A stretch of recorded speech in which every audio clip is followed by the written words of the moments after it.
Marie, good morning. Hi, good morning, and thanks for inviting me to this podcast. It's an absolute pleasure. It's an absolute pleasure. I mean, welcome to the Journey Beyond podcast. We had the short pleasure of connecting last week because you're a really high regarded recommendation of our common good friend Alexandros, who spoke in high tones of you, and he said, man, you need to talk to that woman. She's made for podcasts. She has such an interesting story. And you know, if I hear the words interesting story, for me that's already something where I'm like, okay, let me dig a little bit deeper there. I want to get to know you now. Yeah. And thank you for coming on. Thank you for taking the time and doing this, because I guess podcasting is the nowadays version of having 3-hour phone calls with your friends in the evening, right? Now you just add a camera, you add a microphone to make it sound a little bit cooler, and all of a sudden you have like a long form conversation with someone. And I'm super happy that you're taking the time to do this. Marie, what's up? How are you doing? Yes, thank you for all of your words. I'm feeling the pleasure also from my side to be here and to share all the interesting stories, things, whatever we talk about, and to see how can maybe get people inspired of it or take the best out of it. We will for sure. We will for sure. Before we start, though, let's give a quick little shout out to our good friend Alexandros. Thank you for hooking us up. You're the Yeah, man. You're the man. You're the man. I just have to mention it. You're probably yeah, smiling when thanks. you're listening to this, but you're the man. Thank you so much for that. Marie, for everyone listening right now that doesn't know you, right? That is coming from my community, that is, into personal development, that knows a little bit the people that I hang around with. You're the second woman on this podcast, which I'm really, really happy about. It's not that I choose the testosterone environment, but the testosterone environment chooses me for some reason. Yeah. So I'm really happy to get a little bit of the feminine vibe on here as well. Um, Introduce yourself. Give a little quick introduction of who you are, why people should be very cautious when listening today, and why they should be listening to us today. So, yes, first of all, welcome. I'm Marie. And I would say I'm a super open minded person because I traveled in the last years to so many different countries. And I kind of also felt that this was like the best time of my life where I could really discover myself, like what kind of person I want to really be and what kind of energy I want to send out to the world, and also how I see the world in different perspectives nowadays. And also to see, okay, what can I bring into the world to see yeah, like the changes I want to really create.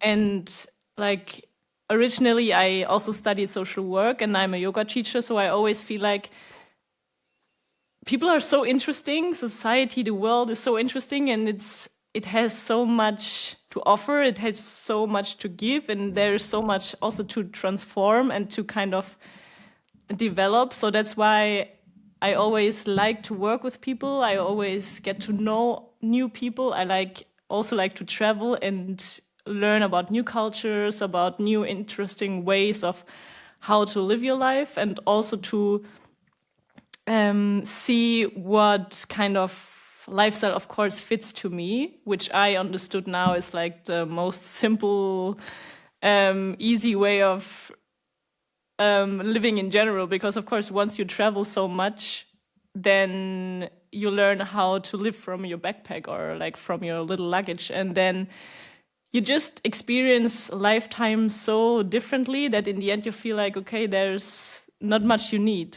in like in terms of mainly focusing on yourself, what you need, what like how do you feel, what do you really want to give out to the world, and then just do it without having any kind of complicated distractions on the way. That's beautiful. I mean, from our conversation last week, what I picked up is you traveled basically through the entire world, across the entire world, right? You were a yoga teacher. you're a yoga practitioner, and you focus your studies and your teachings on the female work, the woman's work, right? Which I found very, very, very interesting, and I want to dive into that. I think it just adds on perfectly. I told you last time already. For everyone listening, you know that last interview we talked with a men's coach, right? We talked about the other Yeah. spectrum. We talked about why it's important in nowadays society to have men's work, to to bring back power back to the man, to the carrier of the family, the shield, the protector of the family. And I found it so beautiful that it transitioned spontaneously, coincidentally, into the other spectrum now. Like meeting someone that focuses on working with a woman, and I really want to, dissect this and dive a little bit into your head, into your mind, and why this is so important for you. What kind of like was the purpose that you found in it, and why it's necessary for everyone to like pay attention to that, like for women specifically to listen to this and say, wow, okay, maybe this is actually why I should get more connected with my body, why I should get more connected with myself, and understand that I'm a life giver. I'm the most precious, the most precious creation of God that ever was put on this earth, right? So where to start?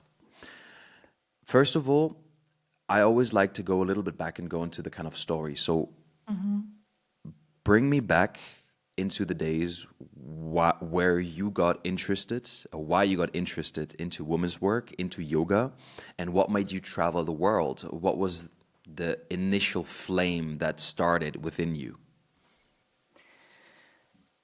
Okay, so let's start um, why I wanted to travel. So basically, I think that's the thing I always wanted to do. Like, also when I was young, I was just lately, I spoke with my parents, and then we were just discussing like my last situations in life, like how did I went through it, and why I was always so interested in traveling actually. So basically, I was always traveling in my childhood, also with my family, because I grew up. I was born in Switzerland, so I grew up there for a couple of years. Then we moved to Germany. Then we stayed there for, let's say, I think in total it was like 10 years. Then we moved to Austria. We stayed there for like 4.5, almost 5 years. And since then, I always had the feeling like, okay, I learned quickly to adapt to different life situations, to new friends, new circles, new countries, also different languages. And I felt like that's something interesting, and it always stayed and it in my body, and it always made me more curious. So that's why I always wanted to travel even more, like let's say far in different cultures as well. So, and I always had this intrinsic feeling just to do it. I'm not even sure like where this really come from, but I always had the sensitivity of like, okay, wow, I want to look around. I want to see the world with my own eyes, and I want to also understand the world a little bit better.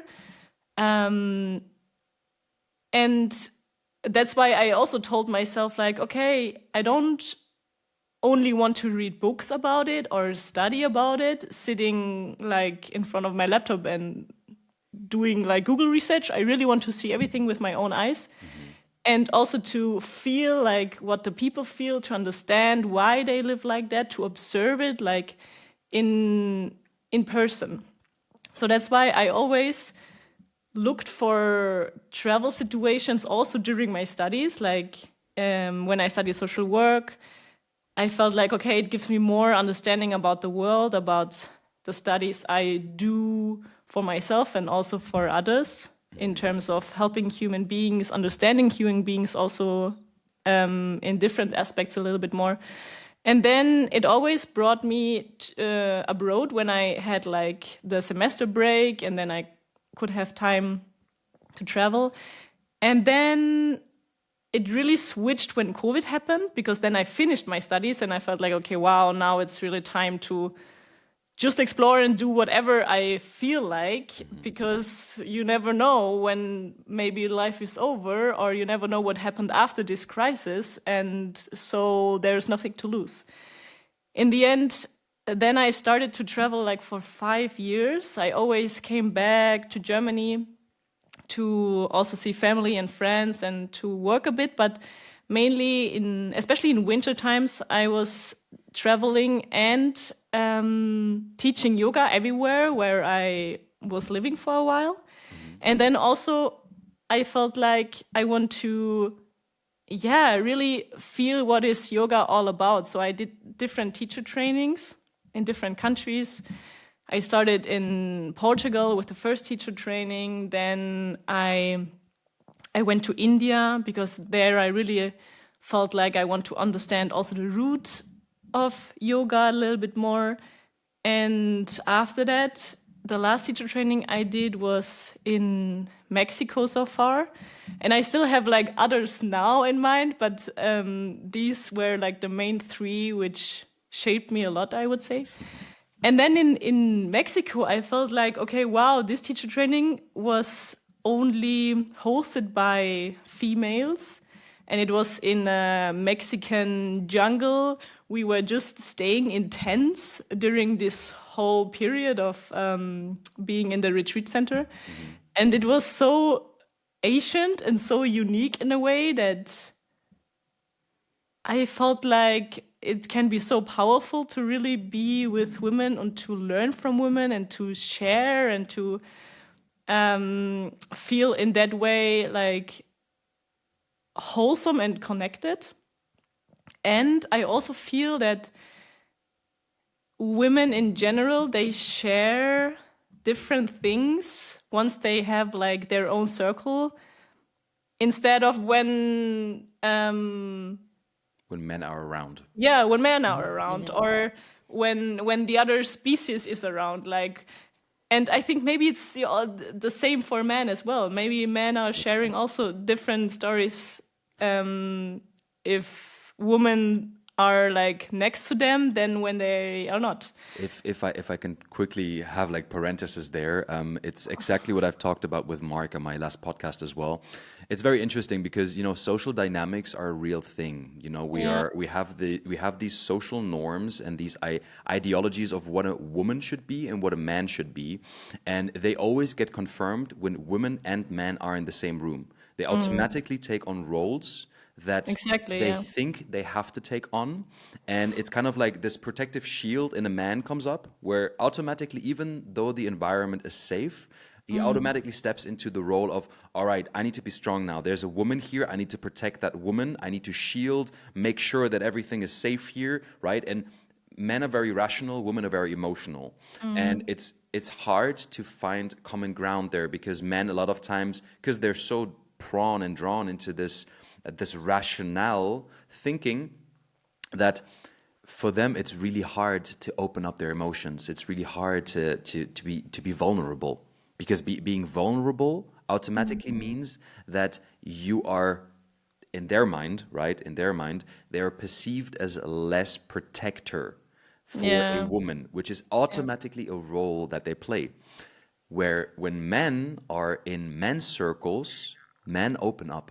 Like, that's a big myth that, for example, women is like, what do you guys talk about, Yeah. right? And Are but you but just like then this surface level?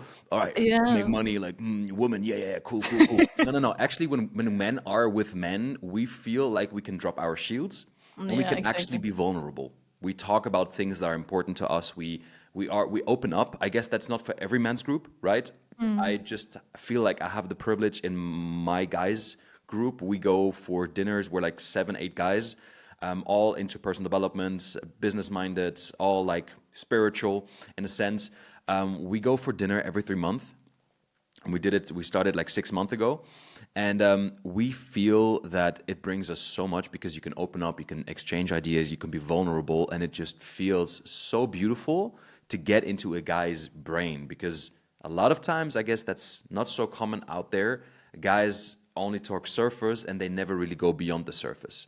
So that's just a little insight on how men work. I don't agree that that's, overall, that's a good thing, because I think when the female and the male come together, that's where real beauty gets created. And Exactly. Yeah. remind me later, we do a parenthesis later again, because I want to share something I haven't shared on here yet about my third ayahuasca experience that I had, Ah, wow. where out of coincidence we only were men, women joined, and we had the most magical creation ever. Remind me later. If not, Wow. I will write it quickly down so I don't forget. Yeah, yeah. But Oh, crazy. I never tried that before, ayahuasca. It was always like in my mind, but then still it was like really far in my mind that I never um well, I think I just didn't feel it also in those different countries I was traveling in. Because it always had for me the sense of, okay, you need to be ready for that. You need to be ready for ayahuasca, otherwise it will like smash you down completely. And I was does never does like really feeling if I'm ready or not. But yeah, it does, but at the same time, kind of for it's the same in life. You know, when are you yeah, ever really ready to be a parent? When are you yeah, ever really true. ready to start your own business? You're never really ready. Yeah, Never, right? So of course it you needs just have to do preparation. it. And I didn't want to take you off your tent, like your storytelling. We switch back, we close the parenthesis in a little bit, Yeah, yeah, yeah. but I think you're never really ready for those things, and it's just an inner and it's an intrinsic feeling that tells you, okay, I want to discover. For me, it was discovery. I wanted to learn more about myself. I wanted to dive into the dark night of the soul and really understand myself better, clear out some bullshit. And I knew that for me, it was very interesting for me because I'm very spiritually drawn. Ayahuasca for me was the perfect catalyst to do that.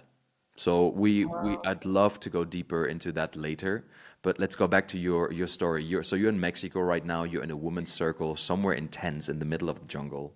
Yes, and then I don't know. It's like maybe also pretty hard to really understand or to really see like what the process made with me, like deeply from within. But I just felt like because of this woman energy, I kind of felt connected to the female side like a lot.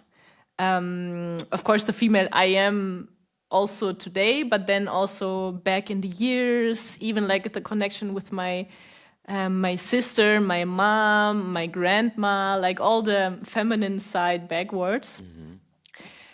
And somehow I really felt them in their pain, in their story, also maybe in their trauma, because I then realized and understood that trauma is like a kind of line which maybe can start with your grandma, and you can still feel that pain nowadays in you when you kind of carry that in your DNA. Of course, like people, they kind of transform every generation in new directions, and then also like they take new pathways, they take new decisions, they are grown up now in a modern world. But I think there is still something underneath you which you sometimes cannot even explain why you feel it, but you feel it because, of course, these are your roots. And then in that way, I understood like a lot about myself, a lot about like my past, about even like being that sensitive female version.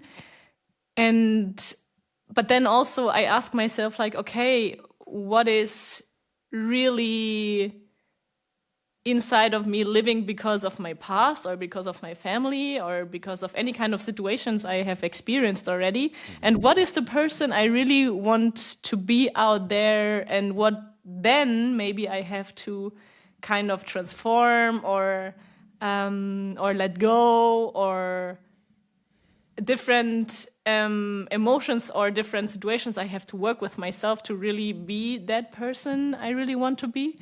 And then I kind of discovered myself in that journey a little bit deeper and realized, okay, wow, it can be so powerful to work with people, to really get to know them, especially now, of course, to share really like vulnerable moments like a kind of therapeutical aspect of really letting everything go, what maybe you felt deep down and you had no idea what to do with it, and then now you have this kind of circle where you feel whole and where people understand you and they guide you and they kind of see your process. And I don't know if it would have been the same when men would have joined. I don't know. Maybe it could have been like even also beautiful in a way, but maybe it then just comes to a new dynamic, as you just told me before. It depends on the men, right? Yeah, but There's I energies think, within you. yeah, and not everyone is maybe sensitive to that. So in the end, of course, you need to just find your people, and then you can create always something big. Hmm. But I just felt like it should be normal like this, that you can really feel great with the people you choose, and that you feel safe, that you feel whole, that you can share, that you can really talk about every different detail which is right now just happening to you or just coming from deep down. And that's why it even kind of pushed me more into this direction to give people the chance that they can open up. And now, then in the beginning, I felt like I didn't care if it's a woman or if it's a man. So I started with men. Well, it was always both, actually. It was Hmm. always both, Hmm. but sometimes then focusing, of course, on different topics. And I just felt like I think people really need this They do. to talk about yourself, about the struggles you have, also about the roles you press yourself into, and maybe sometimes it's right, but sometimes it's also a lot of pressure for yourself. So you can also see like how you can redefine these roles to just have a more peaceful and a more harmony living life within yourself, which you can then also express to the outside and have like a more healthy life from within. 100%. It's social dynamics because again, we all have so many expectations of like the society, the world has so many expectations of us Yeah. that we're still like that's something to grasp, to really take a moment and think about. We're all just living this experience, this life specifically for the first time. We're all just 29, 3 months, and I don't know, 29 days for the first time, right? Yeah. There's Yeah. Sure. situations that happen to you and that will continuously happen for the very first time. And we all just are trying to figure it out. The worst that I believe can happen is if you box, categorize, and you frame people into a certain Yeah. picture that they don't really know that they belong into that, or they don't really understand why they should be in that picture, but they kind of like norms are kicking in, behaviors start to happen, but there's never really the explanation of, okay, this is actually really what's happening, right? And I think people, what you just mentioned is so beautiful. I truly believe that open circles, discussions, coaches are the number one connection spot because people have through social media, it's quite paradoxical. On one hand side, a lost connection to the world. On the other hand side, gained connection to Yeah. billions of people at the same time.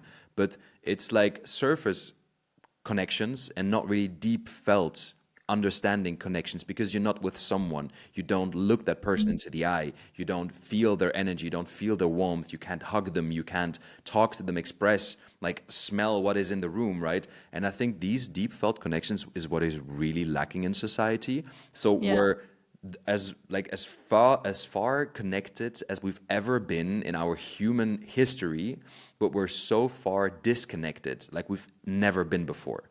So I that's why I always like to portray the message out there that coaches are the intermediaries. They're the intermediaries to bring back human connection to people, to bring back human connection to the self, and to be able to open up to problems. Because the alternative is a psychologist, a therapist. And that is as well kind of normalized in a sense that if I talk to you about, hey, Marie, maybe you should, if you don't have someone to open up to, maybe your friend circle isn't perfect, well, maybe you should talk to a psychologist. What's the first thing that pops into your mind when you hear that? There's nothing wrong with me. Why should I go talk to a psychologist? I'm good. My life is good. I just don't have someone to talk to. So why should I talk to a psychologist? Because psychologist equals mental problem. Mental problem equals there's something which is not going according to course in my life. Which, first of all, I find that's very wrong. Second of all, I understand that coaches right now have a hard time because of AI, because of life, because of whatever. Everybody's nowadays like a coach. But it's the most undervalued and most underappreciated job that is out there right now, because people truly need people to talk to. There will never be anything that kind of like replaces the human connection that you get when talking to someone. And a coach is someone that is actually skilled enough to hold a conversation, to create a container, and to just let somebody else just be. And yeah, that's just my take on that.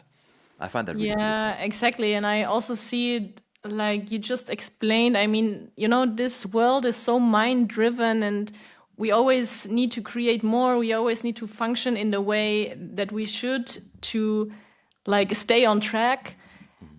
And I mean, it always have been like this, but I think in general, there is so much more we could express, or there's so much more we can also do in terms of really exploring yourself, going underneath, and use your mind, of course, to create something, but then also use your emotions, like to really understand what you really feel, to kind of combine that to even create maybe a even better world or situation out there. Yeah. And I think that's something people know, they understand, but I think they don't really know like how to always come back to their feelings. Because of course there's so much to do, so much meetings you have to attend, and you have to talk and about like always professional situations which your job kind of offers, but in the end our feelings are always present, but we don't give them the presence. 100%. And I think that's why also society changed in that kind of stress level now, that we have so much fear, we have so much inner imbalance. And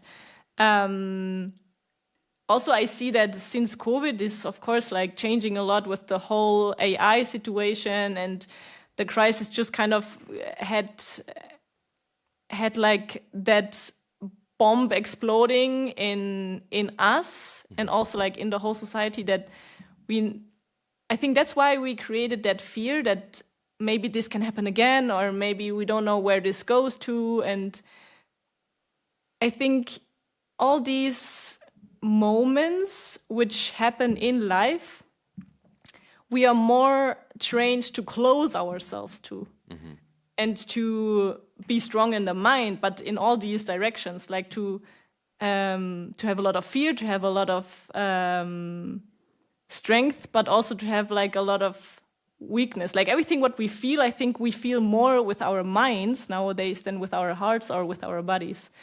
And that's why, like for me, for example, teaching yoga is like so important, because I always sense that when people connect back to their bodies, they have this kind of inner sensation for themselves, which brings them also back to the moment of, okay, now I understand my mind better, how it runs and what kind of direction it wants to bring me. But I'm still connected with myself, so I can create even like more peace, and then see, okay, how I really want to position myself out there. And this sounds maybe a little bit complex, but in the end, I think it's not. It's just about that we forget who we are when we are so mind driven.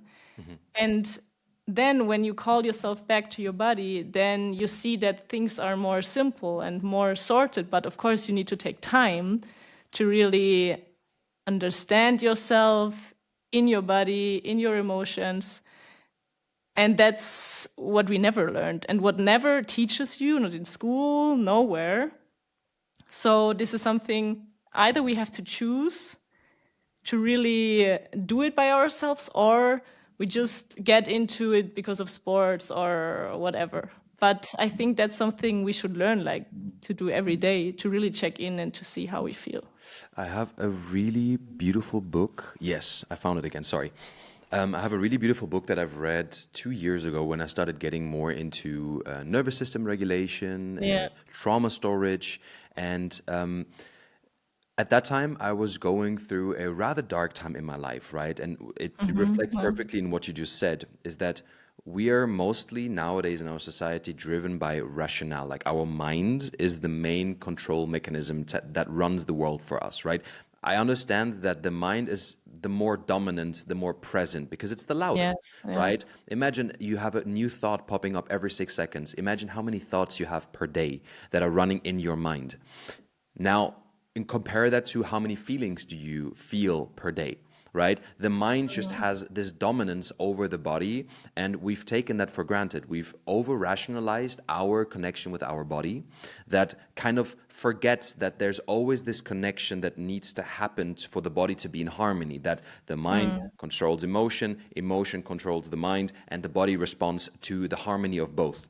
Right, and there's this really great book. I don't know if you know it. It's by Bessel van Kolk. It's a Dutch guy called "The Body Keeps the Score." Yeah, I know that one. Yeah, it's Yeah. it's it's such it's such a powerful book because at the end of the day, what I've realized through that time, I was going through a rather tough breakup. It's 2.5 years now by now. Really tough breakup. At that time, I was kicked out of my apartment. At the same day, I got into a fight with my business associates. There were some monetary issues and struggles there. So everything happened at the same time. And I've always usually been a very balanced, regulated person that kind of takes a lot care of his body, of his health, of his mental health, of his emotional health. But at that point, everything was just too much, right? It was a Yeah. not so good relationship. I don't want to call it toxic out of respect, but at the end, it was a toxic relationship. Everything crumbled at once. My body went into shock. And there were so many emotions that were happening within me that I wasn't able to express fully because of the environment that I was in. I was at Yeah. work, right? I was surrounded by people where I had to act, I had to put on the mask of professionalism. So, what did I automatically do? I rationalized my emotions and I covered them. I swallowed them, I repressed them, and they instantly, because my cup was so full due to the months that were, prior to that, that my body said, "Hey, listen, your cup is overflowing right now. If you don't take care right now, worse things will happen." So what Yeah. happened? I had a nervous system breakdown, right? I had anxiety attacks. My stomach turned around for a week. I couldn't eat. I couldn't sleep. I couldn't drink. Right? I've never had that experience before, but it was the worst that the best thing that my body could teach me to bring awareness to it, but the worst thing that could happen within as a life crisis. And I really started digging into people like Mastin Kipp. I don't know if you know Mastin Kipp. He's like an incredible coach when it goes to nervous system regulation. But books or people such as Gabo Mate Yeah. or Yeah. Yeah. this He's book, The amazing. Body Keeps the Score, Yeah. became so relevant because I was so desperate in finding an answer and finding an answer to that situation where I'm in because everything, like I couldn't regulate my emotions anymore by myself. They were just wild, crying, screaming, anger, all at the same time. And through this book, The Body Keeps the Score, I realized when reading it, I would have to look into the book again and find a passage. But there was this one passage that said, your brain is so good at rationalizing your emotions that you take your emotions for granted. You listen more to your brain than to your body. Exactly. Yeah. Emotions need to be expressed, not suppressed. Every emotion that you suppress, you store because it's like a ventile, right? It's like something that you want to say but you don't say. The thought Yeah. Yeah. sticks in your mind. It stays there until you can't take it anymore and you scream it out to someone, right? Like the emotion and ladder kind of gets so dense that it explodes. And this over rationalization of your emotions led me to the point where I repressed, suppressed, and these emotions get stuck. They clinch onto certain organs, they clinch onto certain parts of your body. And there is this hierarchy of danger when it comes to suppressing emotions. At first, it might just be something mental, right? Because your mind is just trying to figure it out, but it can't. So all of a sudden, you might get foggy, you might get dizzy, you take the wrong decisions, you take the wrong paths. The second ladder would then be emotional, right? So you have emotional outbursts that express emotions that are not really accurate to what you're feeling right now, because there's an underlying feeling underneath that just wants so desperately to express, and that hasn't been expressed or heard, that it just bursts out because like the layer in between got so thin. And the third ladder, which is the worst, I believe, is the physical. Because whatever you don't express, you suppress, and trauma Yeah. gets stored in your body. And if you don't resolve that trauma, if you don't take action on whatever is happening within you, the emotions, the thoughts, the sadness, the anger, if you don't learn to express that healthily, your body will send signals slowly at first in forms of headache, in forms of, Yeah. I don't know, maybe like a stinging in your back, or a stinging in your gallbladder, or in your kidneys, right? Small things. There are signals from your body saying, hey, there is energetical trauma happening here, and it's hurting us. It's it's basically damaging us. Yo, watch out. The signals get louder the more you avoid. Until Exactly. Yeah. Yeah. until this energetical trauma storage expresses itself through kidney malfunction, cancer. Because what is cancer at the base? It's a negatively charged cell that just Which destroys you. which destroys you. Yeah. It destroys itself because it didn't learn how to express itself, Yeah. Exactly. right? So you have a lot of these physiological problems that happen due to emotional repression. And when I got to the realization of that, through Gabo Mate, through Maston Kip, through other people, like I have an entire library over here just for emotional regulation, Nice. Yeah. I understood, like, man, this is way more important than I ever thought. And I've never learned this before. I've never heard Exactly. about this before in Yeah. school, in on social media. Never. So I started getting into that. I started getting into nervous system regulation, understanding sympathetic and parasympathetic nervous system, understanding vagal tone theory, understanding attachment, right? It opened up this box of Pandora that led me, funny enough, to another ayahuasca experience that helped me to clear Ah, even wow. more. Not my first Yeah. one, not my first one that happened earlier, but it kind of was like the last dip of Okay. everything for me to express. But I believe that's so important. I guess that's something I would love to hear your opinion on that. But I guess that's something that is important as well when it comes to working with women. It's because women are very, like, they're emotionally regulated beings. For you, the emotions are even more important. So, what is something that you, for example, realized when you started working more with women than with men? Wow, first of all, I just want to thank you now for the whole explanation you just did, because I think it's so important also for people that they really know and understand that the body, as you just explained also in the book, the body keeps the score. So in the end, your body holds everything when you don't find tools or ventils like to really express yourself.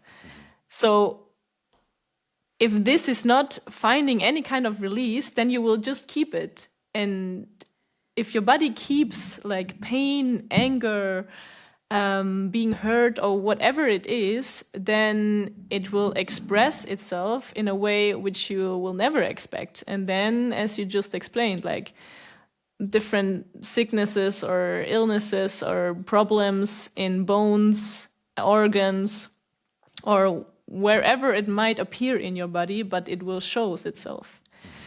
And that's also why I like to work with people, to really give them that understanding, to really have also then that holistic mindset of really taking care of your mind, but also taking care of your body, because they are intertwined and it will never loosen itself one day. It will be always like this. So you should always take care of both of them. And that's why, for example, I do a lot of different tools to really help then people to find their own niche, to find ways to really express themselves or to really regulate themselves. That's why I love yoga, the meditation, and also that quiet part of yoga, which is called yoga nidra, which gives people really time to rest and to process whatever your body is kind of in right now. Because in this world, we have like all the pressure, all the stress during the day happening in that kind of high level that actually we have only time to process this when we are sleeping. Because otherwise our brain is so active and so on fire that the body is always slower than the brain. And that's why I create a lot of situations just to give people really more rest and more deep processing understanding that the unconscious mind can really take over and bring some rest and clarity, which the rational part, like let's say the consciousness, would never allow when we not give the subconscious also the space to be there. And in that way, I really understood that people learn and feel in a kind of really deep way they could not even express when the mind takes over. And that's why I find it really magical and special to work with people and to have these different tools to see how the body responds, because of course for everyone also the body responds differently. And then also to see what is underneath that feeling. Maybe underneath that feeling which shows up now, maybe there's a big story behind, but you just never looked at it because you were so busy with other things. Give So me and then like this kind of huge journey starts within yourself just because of one topic which gives you a special feeling, and then you see like, okay, wow, there's a lot more behind that, and now I create understanding to know myself better, which gives me then another option to really realize other situations in life better and to act better, to take care of myself, to step back a little bit and to really get more understanding in the whole structure of how I want to position myself in my life. how would you, let's say right now I would be your client, right? I'll be interested to find out a little bit more what's hidden underneath. It's like I want to go a little bit deeper. Yeah. How would these practices look like? What would you walk me through? How could I discover this? Because I'm curious right now. Maybe for some people listening right now, maybe not driving in the car, but are sitting at home. They're curious Yeah. now after what we've talked about, and they're like, okay, so what can I do right now without needing to reach out to someone, without needing to, you know, get vulnerable with some. What can I do at home right now to kind of practice this? Walk me through how you would guide me through this. Okay, so the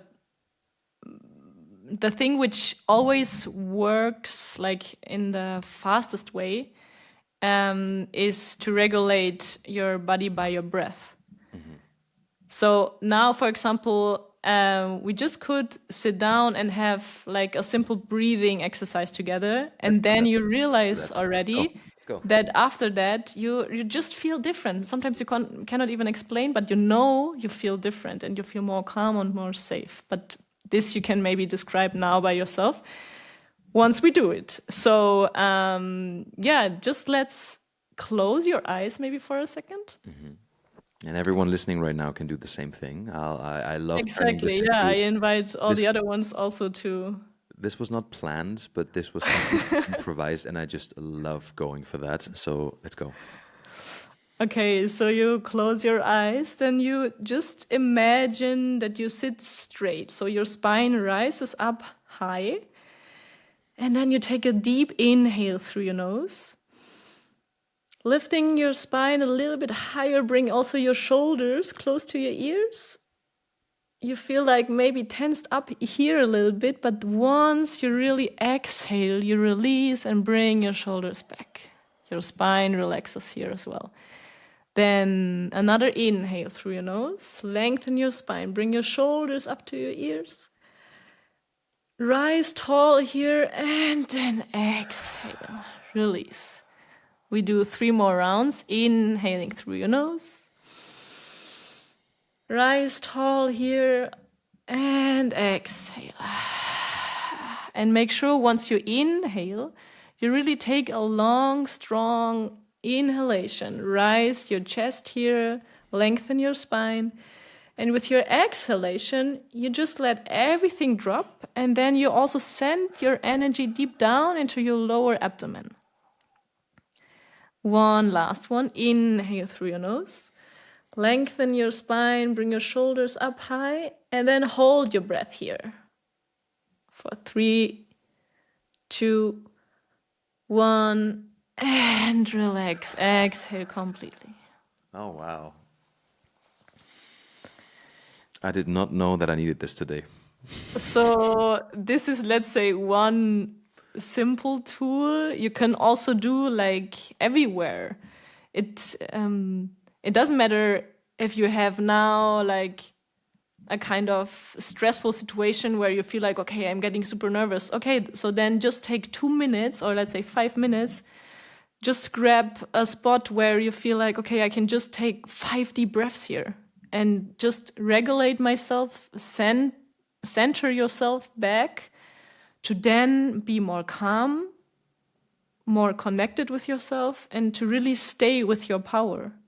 And that's the fastest way is really do it by focusing on your breath or come back to your breath. Because of course we breathe all the time, but we just never do it with a conscious way. We just do it out of like automatically actually. But we never think about what we can also do with our breath once we know how to use it to really calming ourselves down. Breath is such an important, like breath is life. Every Yeah, time you inhale life. Every time you exhale death. Because you yeah, will always keep breathing, you will always inhale and exhale. And the last thing that you will do before you part this world is you inhale and you exhale your soul and your life out. yeah, I think exactly. that's why, and I'm curious, as you've studied yoga, as you've probably surrounded yourself with that entire philosophy behind the framework of breath in yoga is the most important framework out there, right? It's everything. It's life. There's so many great books out there from James Nestor, for example, the book Breath. Exactly, yeah. Incredible. I'm gifting this book actually to everyone that I know that has issues. I've gifted it this year 2 times already to people who have struggles with breathing or have like some lung problems. And Wow, this is so powerful, yeah. if you truly understand the power of your breath and what it does to your body, what it does to your nervous system, what it does to everything in your life, you will start looking at the breath differently. Because this is where, for example, in nervous system regulation work, breath becomes the number one regulator. The Exactly. more you focus on the inhale, the more you activate the sympathetic nervous system. The more you focus on the exhale, the more you activate the parasympathetic nervous system. It's classical. What do we do in a fight or flight situation? We inhale very sharply, we hold our breath, and we store energy to be then able to either fight, to run away as fast as we can, Yeah. or to freeze, right? Not make any sound at all. So the inhale is always focused on the sympathetic part of our nervous system. It regulates and stimulates our vagus nerve in terms where it activates the fight or flight response within us. And every time we focus on the exhale, the longer the exhale is, the more the parasympathetic nervous system gets activated, which is directly correlated with rest and digest, right? Exactly, yeah. So, what a beautiful breath exercise that I love to do and that I do with my clients a lot. I mean, there's so many. For Yeah, example, box breathing, right? Four, yeah. four, four, four, or The three equal. seconds, 3 seconds in, 6 second hold, 7 second exhale, Count. right? Yeah. They're so powerful, and I've done them with my clients a couple of times already. Whenever they have a stressful day, I just say, just like you, hey, sit down or stand wherever you are, and then just take big breaths in, big breaths out, and then Mm. let's do 25 rounds of 3-6-7, 3-6-7, and Yeah. Yeah. I promise you, right now you will not realize it because your nervous system is overstimulated and your sympathetic nervous system is sending signals to like, all right, panic, adrenaline, endocrine system is kind of like really firing. And after they have done this, like, Yeah, and you always hear that sound in the end of the session, and you think like, yes, they got it. it's like, all right, so Yeah. how do you feel now? And how do you view your problems right now? Well, there's no problems anymore. Mm-hmm. Why? Because you've calmed your body down. And that's why I'm very thankful that we just did that exercise because I Yeah. probably do that way too little with my with my people here. I'm just again man rationale. I'm just like explaining here and explaining there. 'Cause Yeah. I Yeah. love books and I'm like this walking library, but I've actually practiced a lot of the Yeah, things that but I'm you're talking for about. real this walking library. And we haven't even started about, spiritual frameworks. So, But it's whew, amazing, yeah. I love it. It's just my thing, but I understand that nowadays people don't want to hear and what they don't want to be told what to do. They want to be shown what to do, right? It's just like you Yeah, do it, that's for true. example. And that's why I find it very beautiful that we just did this, and you just completely brought me down as well. I feel super relaxed. That's amazing. That's amazing. And I mean, in the end, this was just like a simple example that this really works instantly. But of course, you have to do it. Mhm. And of course, maybe because people sometimes really need someone to guide them through these exercises because I think that's what we as society kind of is used to do, that we do that what people tell us, which is of course not always good because um, well, entrepreneurs, of course, they do their own thing and they really are super independent, but I think the main people out there, they are in like, let's say, normal jobs. So they have bosses, they have teams, so they have to do what other people tell them. Of course, it's also really important to stand by yourself. So you really also stand up for yourself and to have a strong foundation of everything. But in the end, of course, you have to do what people tell you because this is your job. This is your kind of normal rhythm, Mhm. what to do and how to do it. So, and that's Okay. also that also transforms your body. So that's why some people, they don't even know how to do it or what to do with their body Mm. because this is like that kind of daily rhythm they have. So, but then once you really guide them through these kind of sessions, they understand how it really transforms their body once they find really release in that exercise. Then of course, once you give them the chance to really train that, because this is what you said, like we never learned how to regulate ourselves. So, and this is also something, it just don't happen out of nowhere. You really have to train this. It's like your muscle. When you go to the gym, it always grows because you train. And then you see like that your shape is also changing of your body.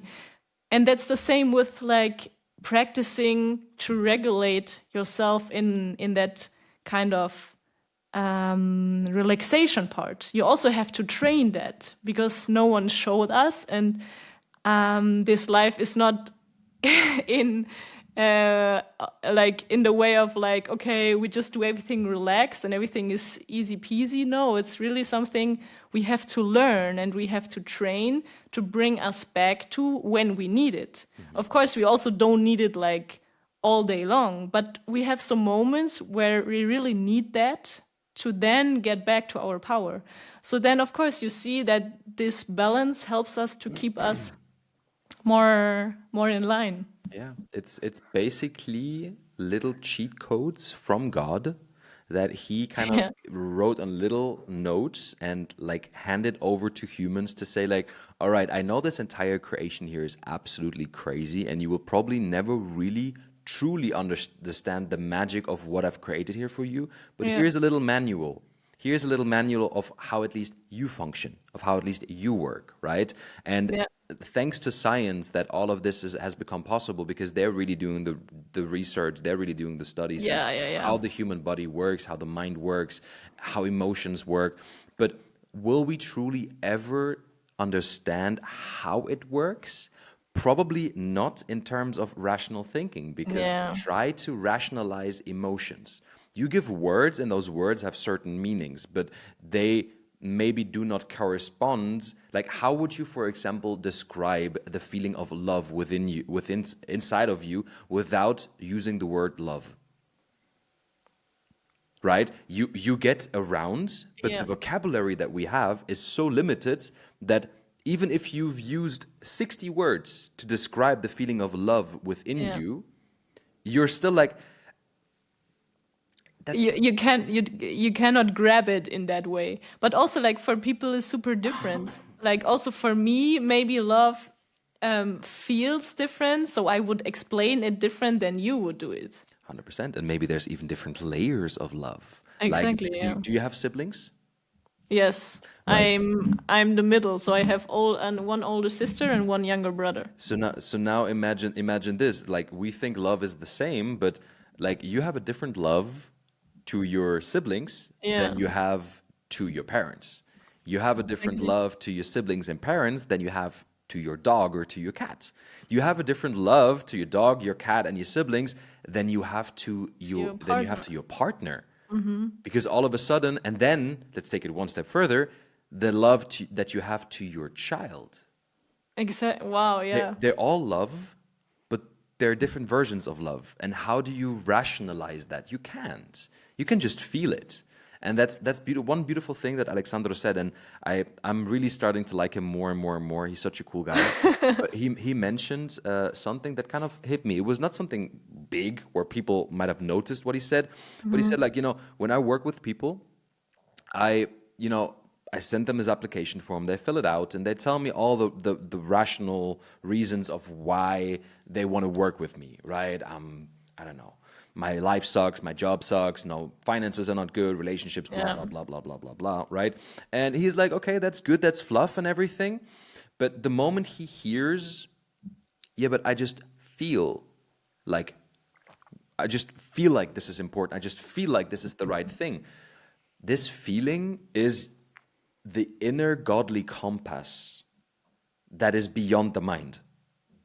And I want to transition over into this topic with you. Women are the carriers of intuition. They hold the torch of intuition that is beyond our comprehension. Mhm. Like, they understand and they feel things that man can't even comprehend, right? It's like, where does this intuition come from? Like, what is it that makes women so magical and so special?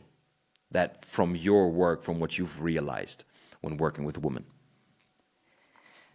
So I realize always when I work with women that we just have that naturally, that we feel a lot, that we are like emotional, that we are sensitive. Of course, because our hormones also guide us through our cycle, through our body, through different phases, which we also have to adapt to, because otherwise it will also regulate our body differently.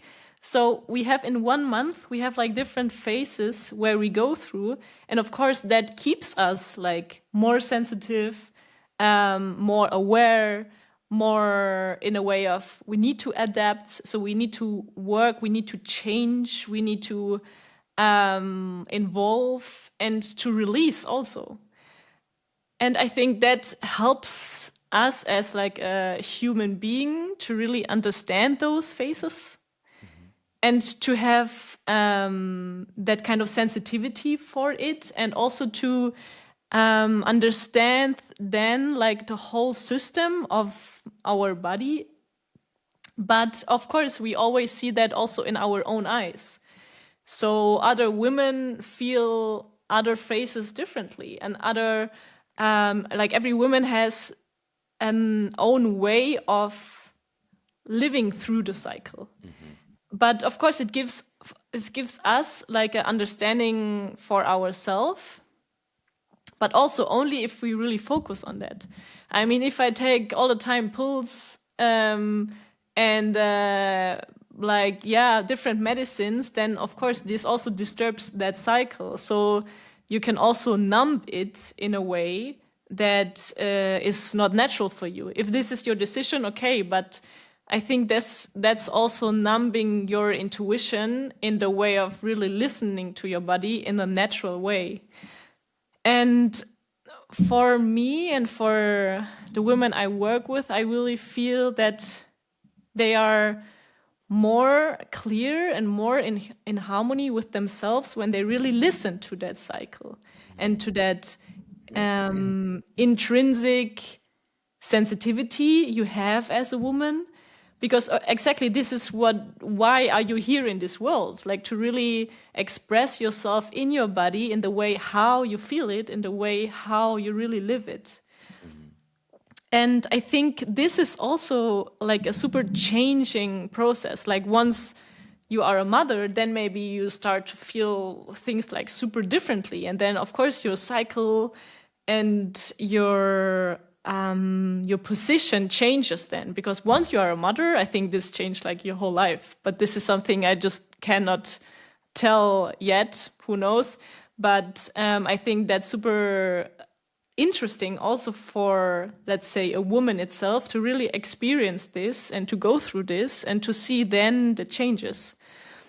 I do think that men have it too, that kind of sensitivity, like not in the same way, of course, Of course, but like obviously. you do have that kind of sensitivity inside of you, because men also have like a female side. Everyone has like a male and a female part of energy inside of you, but it depends what kind of focus you want to feel. And of course, you are rational and really keep the rationality to be the survivor, to be the safe man who looks like a rock, and girls just need it to kind of get some safetiness and to be hold. But in the end, I think also for men is super important to have that kind of sensitivity and to show it once you really want to. Maybe too much is also not good, but like to really have the balance of both.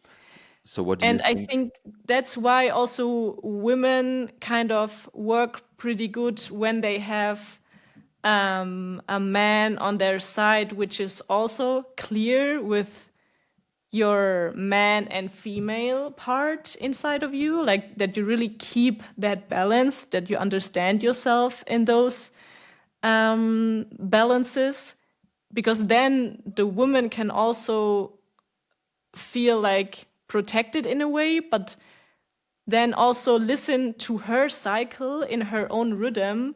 And then once kind of this synchronicity fits, then I think it can be like a really powerful connection and a really good teamwork. Yeah. A person that I love to, and I will bring him on this podcast at some point if it gets a little bigger, is, do you know Jake Woodard?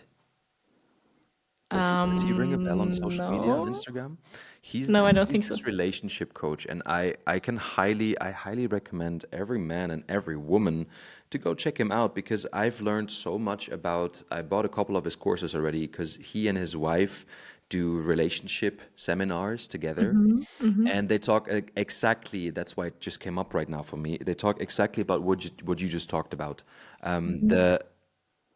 The symbiosis of the female and the like the feminine and the masculine, that learn how to intertwine together.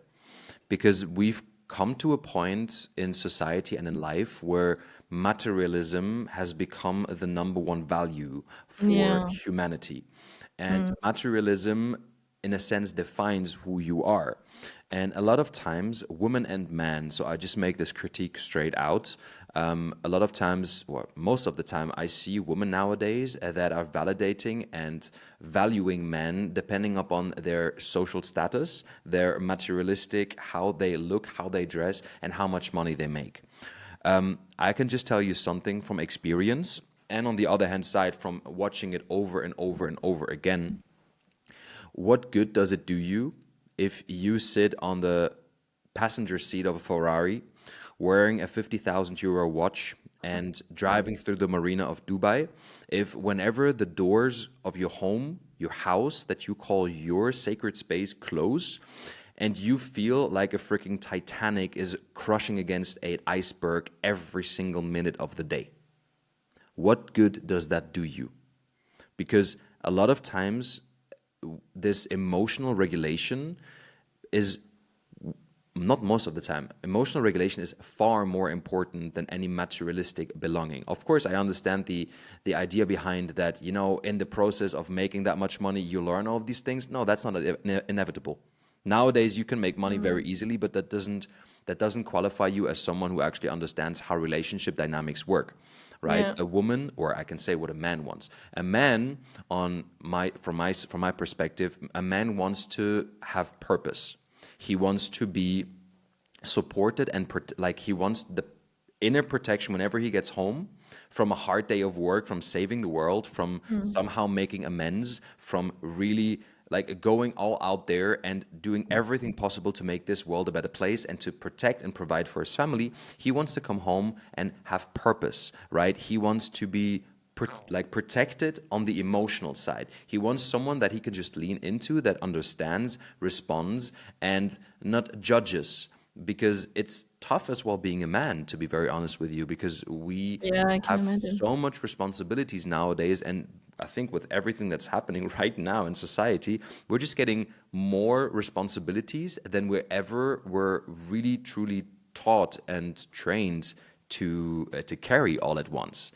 And yes, it's cool if you. That's Sorry. I sorry, I just have one question for you now when we kind of start to talk about it. Like, how do you really feel as a man when you see like all the pressure coming from all the sides, and you, as you just explained, that now you have even more responsibility than maybe you ever had before. So, how does a man really feel with that? I can tell you what he shows to the outside and what he feels from the inside. Okay, yeah. What he shows to the outside is that he's got this because that's pretty much what's expected of him. He portrays this safe, secure, and stable groundedness because if he doesn't show that, it basically critiques his ability to be a protector, to be a good man, a good husband, a good boyfriend, right?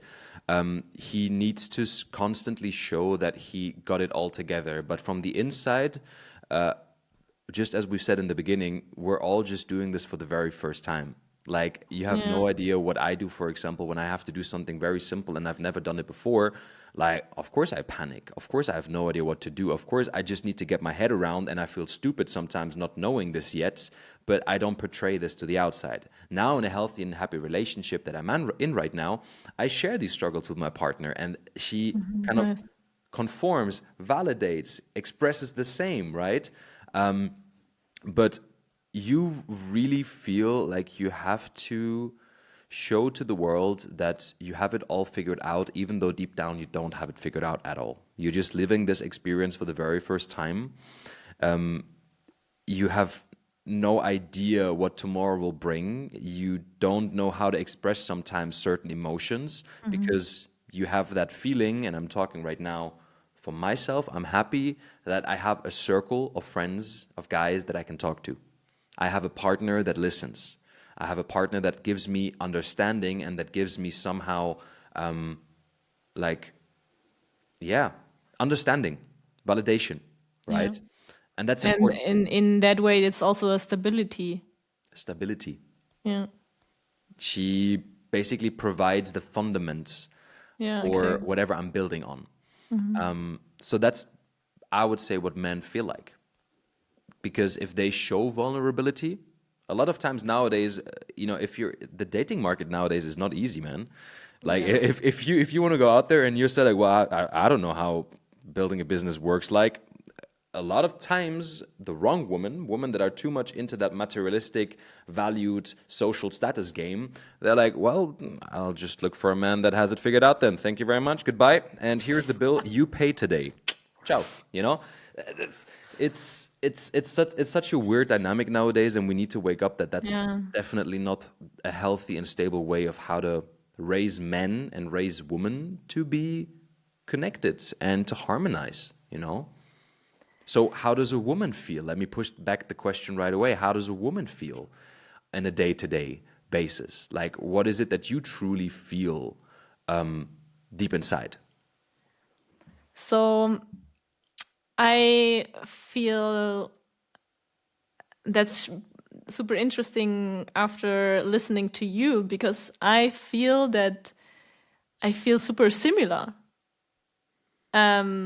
And that's also the thing. I think that's fact, that we all feel in a way similar. Maybe we express it differently, and maybe we kind of need different tools also to kind of understand and to learn and to hold ourselves. But in the end, we are all human beings, so we feel all the time. And there's no way that we can kind of escape from our feelings. It's just the magic in life, I think, is to kind of really understand and regulate each other in a healthy way, that you can really learn from your feelings, you can discuss your feelings, and you can balance your feelings.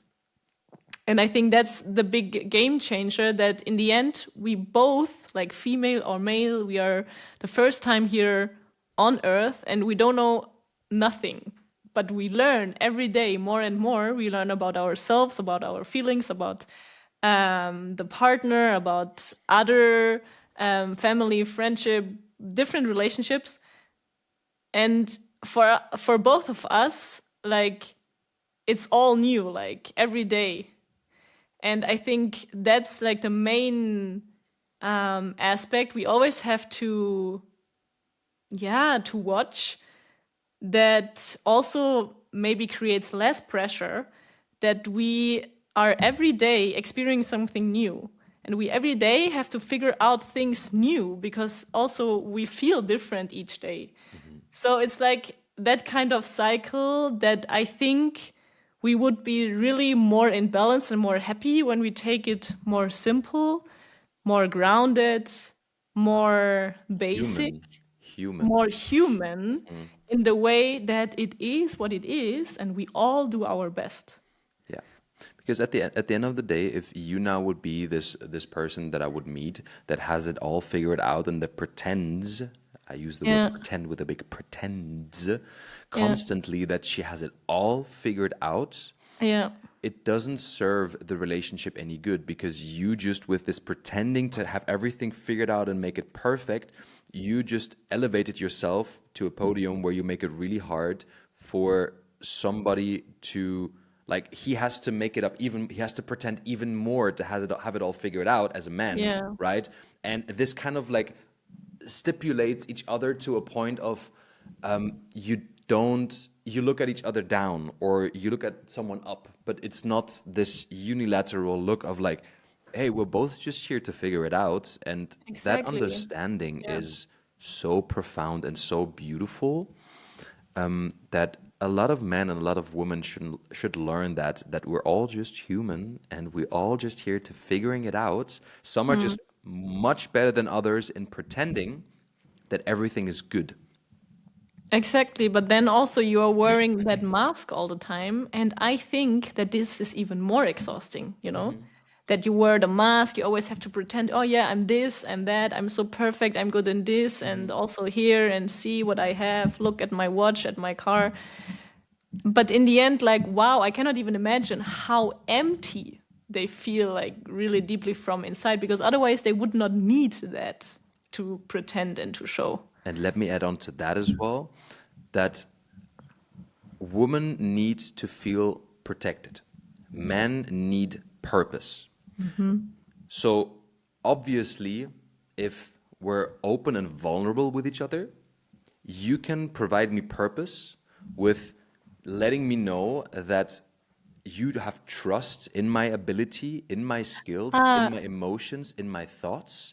And okay. through this trust, I can then go out there and pretend to the world that I have a purpose in my life, that I am here to provide for my family, for my wife, for my kids, for my business. And that will perpetuate me then right away to a point where I can feel confident. I can feel man enough. See, so it's that. It's not pretending, but it's actually through the feminine, we men gather the energy to feel like we're the protectors and the providers for the world. So it's not this fake confidence. That's actually what men need. Men need to feel like they have a purpose in life. Yeah. Like give us something. Let us tell us that hey, we feel too weak right now to carry this fridge up to our new kitchen, or Yeah. I don't know how to, like, literally tell a man I don't know how to build this massive shelf together. Right? For a man that's like, oh my God, I have purpose. Wow. Trust me, the way that your man will look at you and the way that he Wow. does that is Yeah. going to be so different because he needs to feel like his responsibility has a purpose, right?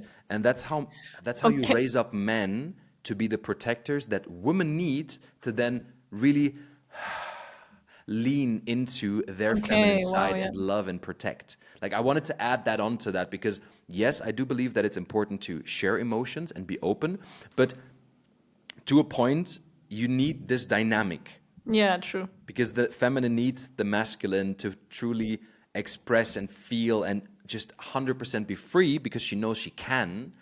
And a man needs the feminine to know that what he is fighting for is worth something at the end of the day. It's for someone, you know? Wow. That's super beautiful said. Yeah. That's relationship dynamics in the play, and I think that's the quintessence of what we just talked about. But why do you think then people struggle so much in especially that kind of dynamic, which could be so beautiful and which could be so like harmonious in a way and balanced? But I think that's especially the point where so many couples are like just struggling. I can tell you why. And don't get me wrong, I will probably have some hate on this comment, but it's a fake synthetic emancipation and fake synthetic toxic feminism. Let me explain. Yeah. Okay. Let me explain because in the last 5 years, I mean, feminism is something important where it's this movement where women really truly reignite the flames within themselves to understand that they are creators of life. That's the essence. But while having that essence being overly portrayed and overly communicated by women with self hatred, with traumatic experiences through relationships, with Yeah. even worse traumatic experiences through rape or harassment, sexual harassment from men, all of a sudden you have those public figures go forward and portray feminism as we need to set ourselves above the masculine. We need to push down masculinity because we have been suppressed for so long. Do you get Yeah.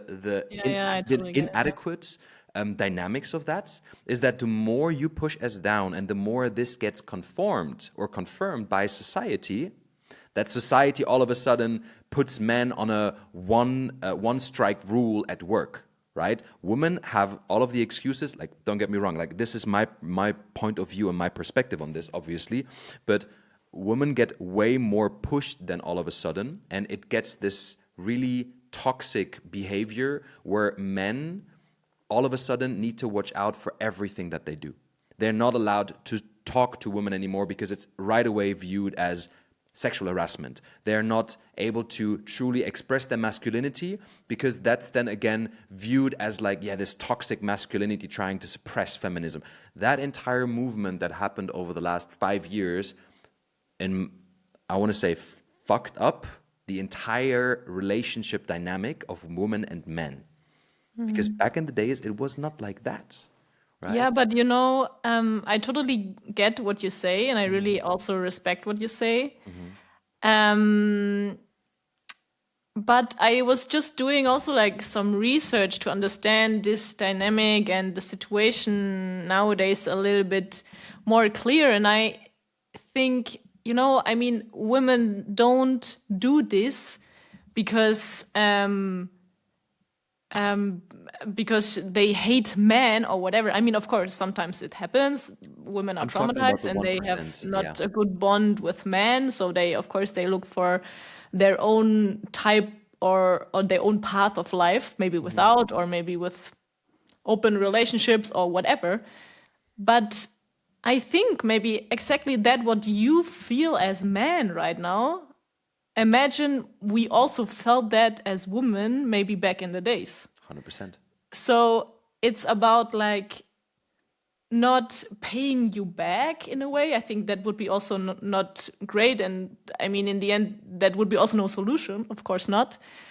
But maybe now, maybe the man can imagine what kind of experience women have already before and what kind of position they had to force them to really be someone or to even get seen, to even stay strong for them, that someone even listened to what they say.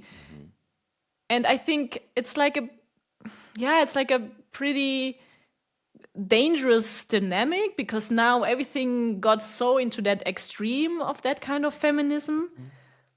But I think, again, like if you watch all of this in a bigger picture, then I see a lot of parallel moments, parallel situations, woman felt, man felt, and now it kind of turned around, or it kind of went into a different direction. But in the end, it's what we were discussing before. Like, we all are human beings, and we all have like a lot of feelings. And if we don't get heard and seen in those feelings, then we do things which are maybe then in a kind of damaging way of the other person Yeah. or the whole society, or um, whatever the kind of constellation is about. But in the end, I think we just have to find ways to understand each other better.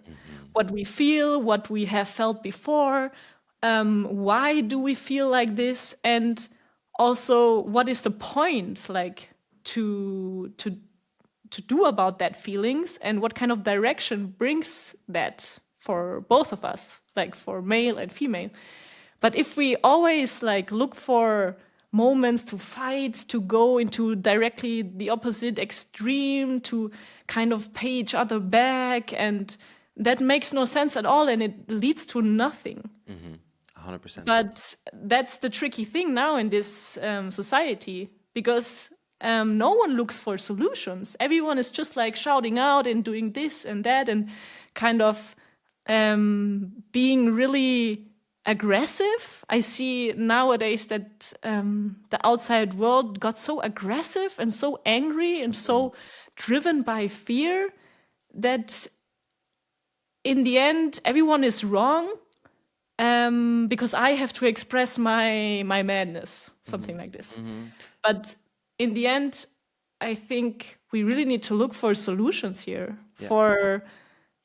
But how to do that? Like, that's But people like us having yeah, these kind of conversations, having these yeah, types of true, talks, and people more and more listening to that and having awareness to that. I'm so yeah, thankful that you've mentioned, and I was really hoping for you, because I love tickling from times topics yeah, that where people have controversial thoughts on it, or yeah, or contradicting thoughts, let's say. I really loved hearing what you said, and I 100% agree with you, and I yeah, appreciate what you said, because that is so true. It is true, and it's necessary. And you've depicted it quite well after that when you said that we've kind of lost ourselves in that track, Yeah. where now it's more about expressing your deep felt hurt emotions.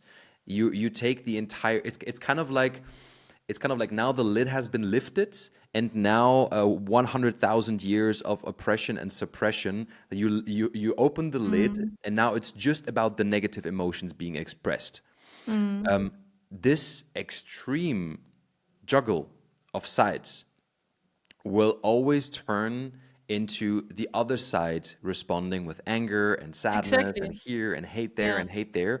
And Yeah. you're totally right. You're totally right. And I fully agree that too. And I support that idea as well, is that we need to find solutions to understand and bring more awareness over to, hey, this is what you feel as a woman. I Mm. can't fully, and I will never be able to fully understand how you feel because I'm Mm. just a man, right? I'm Yeah. biologically, chemically, hormonally wired different, Yeah. and I will never truly 100% be able to understand you because you Mm. have circadian rhythms, right? You give life.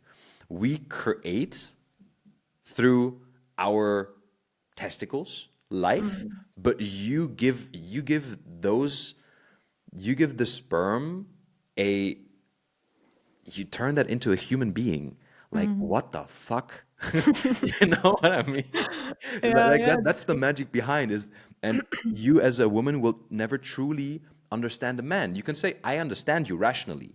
I hear what you're saying emotionally, but bringing awareness to the point where we get so close to being able to express and feel what we just did here for over nearly 1.5 hours, Mm. just this is how we feel, this is how you feel as women, this is how we feel as men, and that aha moment of like, ah, so that's how you feel, that Yeah. is what is important for you. And I think that's really the true magical moment, can be really to listen more in a kind of state of awareness.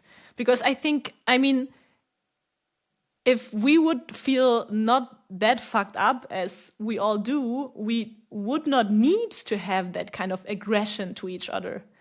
If there would be more understanding, more transparent conversations about many, many things, or about many, many feelings we both have as individuals, then we would not be like so anxious and so tensed up from inside.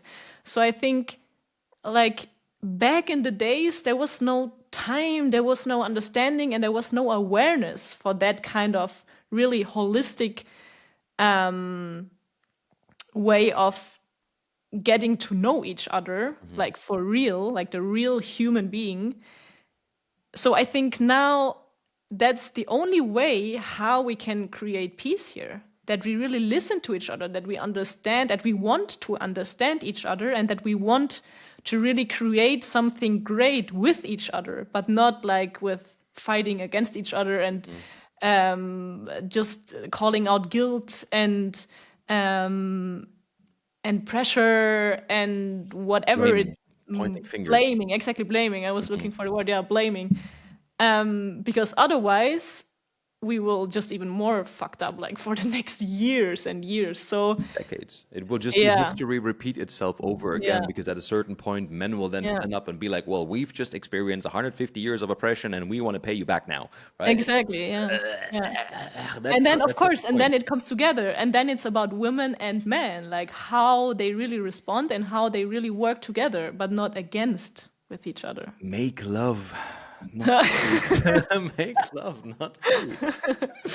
Well, not make love, but feel love, express love. Yeah. If you need, make love. I don't care, you know. But Yeah, yeah, true, true. man, that's such a beautiful point, such a beautiful conversation. Yeah. We're And I approaching. hope, I hope we will get it, because I mean, that's We will. also why I love the work I do, because I feel like, okay, I just guide people through the knowledge I know about body, mind, about regulation, the nervous system, about everything what I experienced within myself, and I got the knowledge like from different cultures.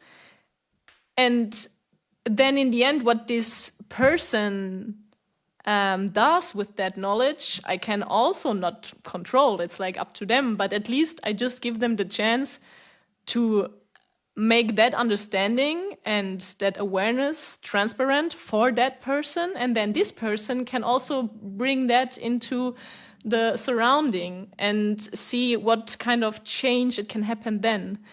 So that's why I think it's pretty powerful what we do, and also like it's so necessary. It's super necessary. And I just hope that we will all get it in the end. We will, trust me, and it's Yeah. due to the work of people like you and me that have the guts to stand up, go against social opinions and about that construct that is trying to oppress us, and really living, speaking, and teaching authentically what we believe is right. And that is, I think, Yeah. the core. I appreciate and I love with a major L this conversation that we're having right now.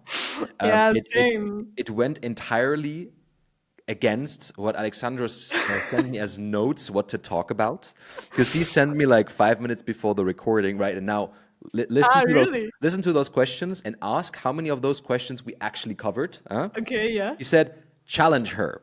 Talk about why she studied social work, even though it's a job that you don't really get that paid well. Yeah. Why you started doing yoga and what it kind of brought to you in life. I did want to get into that question, but for some reason, I guess it just did. You explained yourself through other ways. Okay. He said, okay, ask her who the fuck travels to India alone as a woman. Ask her that. And then he said, like, how did you as an active girl felt in Germany with school and society, right? How many of those questions did we cover and how much did we cover everything else around that? I think that's the beauty of Okay. podcasting, man. Wow, we went to a completely different direction, but I 100%. like it as it flows because in the end, that's what we just kind of created by ourselves. And maybe that was so necessary that all the other people, they really need to hear Yeah, about all of this. We were yeah, just like kind of really sharing here in that safe space. 100%. But of course, I'm super open to do another podcast with all the other You questions have if you to. really like. You have to. No, for me, there's never really a one round podcast because Yeah. I think even now, 90 minutes, an hour and a half is so little. And think about how many things we didn't cover. We talked about what kind of like flowed into that and what came from the heart, which I really Yeah. truly appreciate. It was absolutely a beautiful episode, one of my favorites, I would even say. Wow. And it's just the feminine energy, it's nice. I love it. So The definitely there will be, combination is powerful. yeah, Yeah. definitely. So there will be 100% a second episode on, and even a third, and even a fourth, and whatever. How many we find topics to talk Amazing. about. I do want to slowly come to a finish, and I know Yeah. I still have to, and I think that wraps up the episode perfectly regarding what we talked about, everything that we talked about, the feminine and the masculine and the harmony of both. I still have to tell the story of my ayahuasca experience, Yes, please. and I will finish with that probably. But before we go into the finishing phase of this episode, if people listen to this now, they're still listening for an hour and a half. They're not fallen asleep. They're not switched off. They're not said like, all right, that's enough of the women, feminine, masculine tantrums here. How can people get in contact with you? How can people start, contact you or actually start working with you? How can people experience what I've just experienced on this podcast, like the true power and the true magic of Marie? Like, where can people find you? What do you do? What do you offer? And just fully send if you like. Okay. So, yeah, first of all, I would recommend my podcast because I have a podcast of meditations where I upload weekly yoga nidra sessions, meditation sessions, and they are also combined with some breath work. So, actually, there's like a lot of tools are together in that podcast. So I think that's a great start to listen one of these episodes to really see how you feel, what that kind of meditation gives you. And then also to just realize afterwards what kind of feeling it creates inside of your body. And I think that would be the first thing, just to find a personal connection to yourself, to give it a try. And then, of course, you can always reach out to me. I would love to share deeper conversations, or to just give you some guidance, or just to share whatever you want to share. And in that way, you can easily reach out to my Instagram. And So what's the name of your podcast and what's your Instagram handle? so my podcast is called Heal Your Body, Free Your Mind. I'm gonna follow it right now. Ha. Thank you. You can also try to do a meditation in the night, Ah, because it's always combined to that breathwork experience you just had now with me. here, I'm gonna plug it. I'm gonna plug it right away. Amazing. There we Yes. go. And through that, you will also find me on Instagram. At Marie Marie Borinski. Borinski. Yes, exactly. Ah. What's your, because Borinski, what's your roots? Um, so it's Polish. Okay. Like the name is Polish. Um, it comes originally from my granddad. Um, they came to Germany, but then it was back then it was that part of Germany which was Poland before. So they never stayed so long. They kind of went back to Poland, and then wow, it's super interesting because I never got that historical explanation, like where that part of my family really comes from. Maybe you should. Maybe I gave you the impulse. Yeah, that's now like pretty interesting actually. Yeah. So I just know that the roots come from there, but then like all the family members, they were brought to Germany, and I might have family in Poland, but no one knows where and if they still alive, so we have no clue actually. Miss Borinski, so the next time we get on this podcast, I want a full geographical and typnographic Like, breakdown of your entire family tree, okay? Thank you. Thank you. thank you so much. Yes, you're welcome. No, super cool. Super cool. I have as well So roots. yeah, that would be a new project for me to find out where I come from. Ah, Yeah, gene tree, genealogy. yeah, true. Interesting, interesting. Wow, that's amazing. So go out there and follow her podcast. I just did. Go out there, follow her on Instagram. She does some cool videos too. And thank you so much for your time, man. It's Thank I you. really, really, really want to highlight it again how beautiful this conversation was, and I hope when Yes, re-listening to it again, I have the same feeling again. I probably will, but I just enjoyed producing this so much. same. It was so interesting, and just I love that flow when you just enter these kind of new topics, and you don't know where they come from, and you don't know where they lead to. But I found it really beautiful, to understand you as a man better, to also understand in that way also myself better in that kind of mirror. And I think it will help like a lot of people, just to listen to it and to see, okay, what can it brings me, what can I take out of it, and just to understand each other better and to create more peace. To create Yeah, more peace. And with this, we slowly transition over into the finishing phase where I'll just finish with this little story of my third ayahuasca experience, yeah, which kind of sums it up perfectly, the entire topic that we talked about. Because the first two times I did ayahuasca was in 2020, so start of COVID and beginning of 2021. Both of them were not as magical as I thought they would be, because at that time I had a lot of struggles with letting go. For me, letting go was one of the toughest things out there because I had an open father wound, which never got treated for 25 years nearly. well, 24 years, because I've never had contact with my dad, right? And me as a man Oh, growing up, I only was raised by a single mom, who never really had that true loving connection with a man, for a healthy loving connection for a longer time.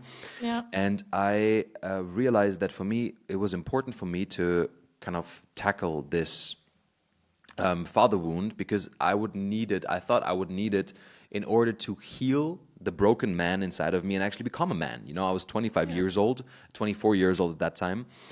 So the first two times I had a hard time really letting go. And when you're doing the plant medicine, it's all about letting go. It's all about, Yeah, true. giving up your control over your life to a higher power that will guide you to the places that you need to see. It's important as well to let go of the ego, Mm. or let go of any expectations that you have, because doing the plant medicine is going beyond what you expect with your Espe- human ego, with Especially ego, yeah. Yeah. your human ego, what you think that this plant will do for you. Yeah.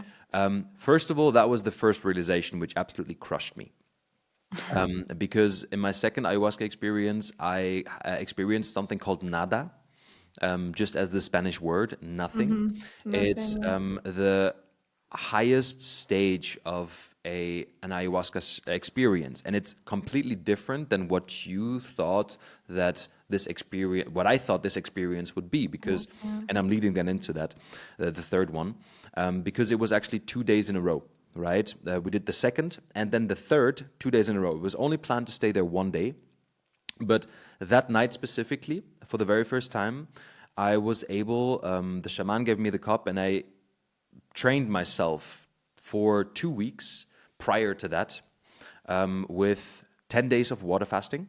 So I prepared myself doing a full 10-day water fast, only water, nothing else, no soups, no juices, only water, for 10 days to really cleanse my body, because I felt that I was at this point with the coach that was working at that moment in my life, that something had to shift. I was ready for a higher stage, a higher spiritual stage in my life, energetically speaking, and as well identity work speaking. So I prepared myself really, really well, because I know the first time was a failure. I didn't let go. I didn't purge, right? And the purging is important for the inhibitor to truly activate. And it was like a experience. Cool, tough, but not as beautiful as I thought. So that one night we went there with 7 guys. We were 7 guys in total, 7 men, and we sat in this little caban, in the middle of the forest with the shaman.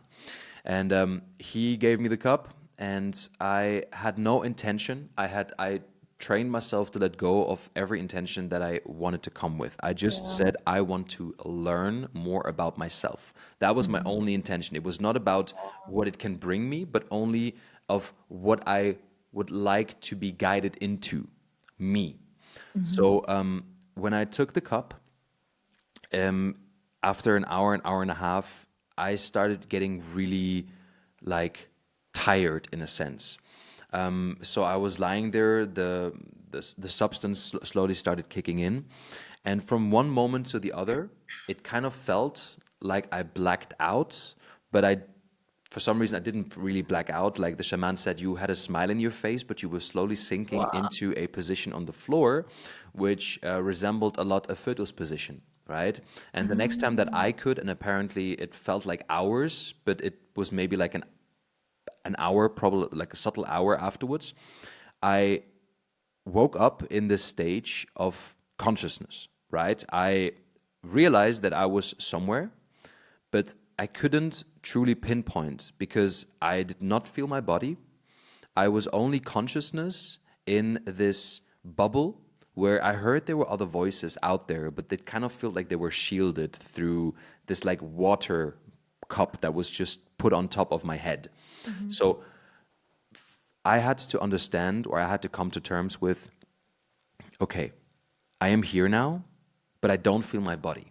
I'm just my consciousness in this bubble, but what am I truly doing here? Like, what is my purpose? What is it that I'm here to learn? And First of all, I wanted to regain, because after a couple of minutes of just like being in this nothingness, I wanted to regain a little bit of my physical abilities, because I was like, wait, I had a physical body. Where is that, and why can't I feel that? I brought my consciousness to a point that where I saw myself outside of my body lying on the floor in a fetus position. So I was really crumbled up as a fetus. I couldn't feel my body. And I said, okay, I want to start to see if I can maybe lift my little toe. And I tried for like a couple of minutes, didn't work. Tried a little further. And then all of a sudden I could feel like my little toe was wiggling, right? But only that. I was like, okay, can I maybe start with a second toe? Okay, third toe. And I think after half an hour, I was able to like move both feet. But this experience is called the rise of the phoenix, because it was the death of my old self to a newer version of me, and it was the rebirth process that was happening, where I was just consciousness that was able to be connected to a human body, that had to regain his motoric abilities to slowly then rise up. It took me, I think, another hour and a half to fully be conscious and motorically present with my body, to sit back up and be like, wow, okay, I actually do feel like a new human being. So it was this death that was absolutely beautiful for me, because it was the first time ever that my ego was not controlling me, but rather it got crushed in the middle, right? It was the absolute death of ego. Leading into that is that the ceremony finished in the morning, and we all were there, and it was really powerful energy. It was a full moon. It was a Wow. full moon in Pisces, right? So it was that energy of the water that was really present, like the emotions were really Yeah. coming up. And we were there, and the shaman said, today is full moon. And I have, like, for some reason, we didn't feel like we wanted to go. We wanted to prolong this experience. And I said, hey, is there a possibility to do another ceremony? And the shaman was like, it's a little bit difficult, because we have this group of women coming tonight. And I mean, you're not planned, right? It's very intimate. And I don't know if this will, vibe. I have to talk with them. And we stayed there in the morning, like the noon came, and we just did some meditations and walked a little bit. You're just kind of like in this dazzling state of understanding, reflecting, and going deep. And two of the guys from our group, so two of the seven, said, we don't want to do a second ceremony. We're going to go home. So they left, and the shaman said, well, he can't really reach the woman. They can't really Yeah. reach the group, because they're probably still driving. But you know what? I have a feeling it's going to be all right. So if you want to stay for another night, stay. When the group of women arrived, they spoke with the shaman, and they told him, well, there were 7 originally that planned to come, but 2 got sick. So there were only 5 that actually came here now. And it was quite funny, because he then said, well, okay, so we have this group of guys, would you mind doing the ceremony with the men? At first they were a little bit reluctant, but then we kind of like all looked each other into the eyes and started smiling, like, hey, this is a cool vibe. Yeah. And they said, yes, why not? Let's try. And this is where the magic happened, because then we slowly started preparing the evening, and we did different things. So we did kambo. I don't know if you know kambo. It's the cleaning of the body through some frog venom that helps you to purge. Yeah. We did some zananga. We did like different things to start the ceremony. And the way that we sat in that cabane was the left side was the male, the 5 men. The right side were the 5 women, sitting opposite of each Wow. other. Pretty We equal group. Yeah. magically, I don't know Yeah. how, and we opened up with a little sharing round. Everyone shared his intention, shared why he came here, shared some part of his life. Really, it was like an open sharing group. And the crazy thing at that moment that we realized is that, energetically speaking, in that cabin, each man, each woman that was sitting opposite of each other shared exactly the same struggle, exactly the same path, exactly the same emotional burden and intention that they had they wanted to bring to that ceremony. Yeah. And so we realized, and we were like, wow, this is already so crazy. So we started Wow. the ceremony, and it was full moon. So it was like there was this light shining into Caban. We had this little fire around. And there were 5 men, 5 women sitting with a shaman in the middle of the forest in a small hut. And the shaman had musical instruments, but the women, they brought their musical instruments with them too. All of a sudden, there was this vibe where all of a sudden we men, like the plant medicine started kicking in, and we were all just like very dizzy drunk, and it was like this warm feeling around the fire. And the shaman took his guitar and he started playing a melody that was so beautiful. Hmm. With the music that he played, all of a sudden, the women started to take out their instruments and they started to sing and they started to play these very soft drums, right? But their Wow. voices were made out of pure gold because they had so beautiful voices, and they started singing, and with that singing we men then started to bring in these deep hums like and I don't know how, but the harmony of that turned into a huge ball of startling gold and pink fire within that room that was just, we started getting up, we started dancing together, we started all crying. Everyone had tears in their eyes because the harmony of the feminine and the masculine Mm. coming together to make love, like love in the sense of not physical as we know it, but having Energetical. energetical love. Yeah. That energy all of a sudden got so wild within that caban that everyone kind of had like these energetical spasms, right? Just like whoa, whoa, whoa, whoa, energy flowing through the body. It sounds crazy when you like the picture that in your head, but that ceremony was the most beautiful thing I've ever experienced in Wow. terms of the feminine and the masculine coming together.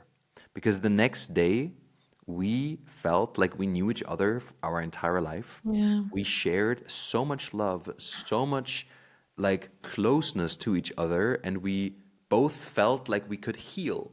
Because at the peak of the ceremony, naturally, every person that was sitting opposite of each other started coming closer, and we started giving us one massive hug and started dancing at the Mm. same time.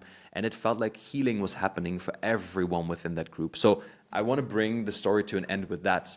That the magic of Wow. the masculine and the magic of the feminine alone are already a gift of heaven. Yeah. But the harmony of both working Yeah. together can heal every wound, can create and overcome any obstacle, Yeah. and can transform identity to a higher level of consciousness that we are, as humans, we're not even able to understand at this specific moment. So that's the ayahuasca experience that happened 4 years ago, and that changed my life forever because I was able to more and deeper understand the female, the Hmm. masculine, and what the love of both actually means. Wow, that's such a beautiful story, and what a beautiful ending also after our talk. Um, 100%. I have one question, like Yes, how do you see yourself now after that experience? Like, are there some key points you really see like, okay, wow, that's how my behavior and how my personal connection to myself changed completely? 100%. 100%. And this this might be a little bit crazy right now, and I'm definitely not exaggerating. So, 2 weeks after that, I healed my father wound by just stepping up to his doorstep, ringing the doorbell, and having a 4-hour conversation with him, Wow. healing and Mhm. really like healing within, healing that father wound that was within me. Mm. I was able to have create way more understanding for myself, my emotions, because I felt like I finally gave a death to an ego that was controlling me for way too long. That was like emotionally and rationally controlling me for way too long. So I was able to create more empathy, more compassion for people around me. It felt like for some reason through that magical experience, it became way easier for me to understand people. So it Yeah. brought me a lot of benefits in my coaching because it's just if I don't, even if I have my eyes open, I could hear and I just feel you. You know, I just feel your emotions. I see them. So I healed my father wound. I became much more of a man. I started living way more authentically. I started creating way more compassion for my life. I was able to finally bury and have in pace, like put a chain on my ego, and direct it carefully speaking. I became way more in harmony with like the world around me, and it made me a way better man, like a way more powerful man. Wow, that's so Yeah. beautiful to hear. It's always like, okay, I don't want to say you got to do ayahuasca. That's what you have to do to get to that. No, definitely not. Definitely not. But it was my catalyst. It Yeah. was what I was interested in, what I wanted to dive into, and it helped me to express and um, process things Yeah. in my reality, in my words, in my life. Yeah, I totally get it. I mean, in the end, everyone also has to choose the own way of experience which suits to you or to me. For me, like yoga was that kind of powerful tool, and it still is. Um, but yeah, like it was always something in my mind to do. So maybe If it's that's my new calling, project. if it's calling for you, it has to Yeah, call you. It has to yeah, true. like it needs to feel like life is putting everything in its power in your way for you to experience it. Yeah, If you force it, it will it can go sideways, yeah, you yeah, yeah, know? true. Yeah, If it feels naturally and without effort putting into it, you feel like opportunities come up, trust.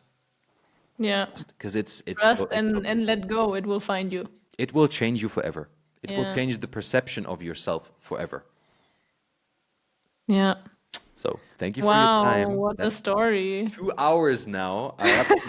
That's probably one of the longest episodes I've ever done. Oh, really? Yeah. It's probably one of the longest Crazy. and one of the easiest flowing episodes I've ever done. So, yes, Marie, I thank you from the bottom of my heart. That was so cool. I cannot wait to publish this episode, to share it with my friends, to share it with, I don't know, the world out there. Yeah. And yeah, it was a pleasure. Any last words from your side? Because I want you to end it. So, also from my side, thanks a lot. It was a pleasure to be here, to speak, to share, to understand each other. And just to give everyone also the motivation, the mature feeling of stepping out of your ego and just to feel and to see what life brings when you really step also out of your ego comfort zone and just to step more into your inner mature feeling of who you are and to explore what is underneath there and what you didn't meet yet. I think that could be super powerful for everyone out there. And yeah, I hope in the end that everything and everyone will find the happiness and also just love from within. Yeah. Final words. Thank you so much. Thank you all for tuning in today. Thank you, Marie, for showing up. And with this being said, if you are not yet a proud follower of the Journey Beyond podcast, make sure to do so. Every new episodes are coming up every Monday morning, 7 a.m. Thank you all for tuning in. Have a beautiful rest of your day. Much love from my side. Much love from From my Marie. side too. And see you in the next one. See you.